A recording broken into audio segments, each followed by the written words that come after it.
Alright, thank you very much. Hello everybody, it's your good friend Pozzible here, and I'm back in action, doing what I do best, remembering some of the older movies. It's been a while since I've done some reviews, and I've missed this a lot, so let's get back into it, shall we?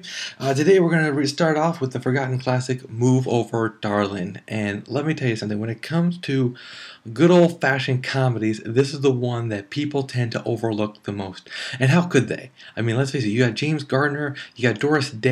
You can't ask for a better parent for good old-fashioned hijinks, you know? And that's what this is. This movie is one of those movies that's the very definition of non-stop. You know, it really, they do a quick introduction and give you an idea of who's who and what's what, and then from there, it's pandemonium.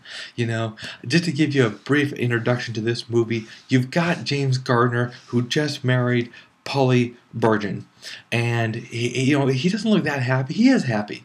You know, he finally found somebody who can be a wife to him and maybe even be a mother to his children, because that he had with Doris Day. Now, at this time, at the time of their marriage, they also went to the courts to get her declared dead.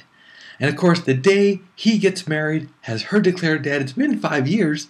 You know, that's when she shows up, back, rescued from the island that she's been stranded on all that time. No, she didn't become a superhero like Arrow. That kind of plot line is still 52 years away, alright? But, this was a very different movie. I mean, you gotta remember, this is still 1963 that we're talking about here, okay? It's still one of those movies that was set for the values of the time. So marriage was very important. Him being married to one woman was very important. This particular scene, which was one of the funniest scenes in the movie, and that's saying a lot. She's trying to be a Swedish nurse and giving her a Swedish massage and everything. And of course, Doris Day is also trying to act Swedish. Not be a Swedish person, but act like somebody who's acting Swedish. It's kind of over the top. It's hilarious. And of course, it's got the star power of Doris Day behind it, along with James Garner. Two very prime talents there. Move Over Darling is just one of those movies that people should remember for its cute.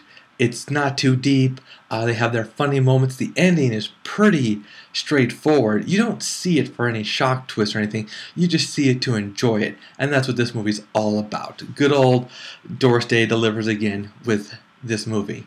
Well, guys, that's it for me today. As you can tell, I'm a little out of practice, but don't worry. I'll be back soon with more, and things will get better. I'll see you then.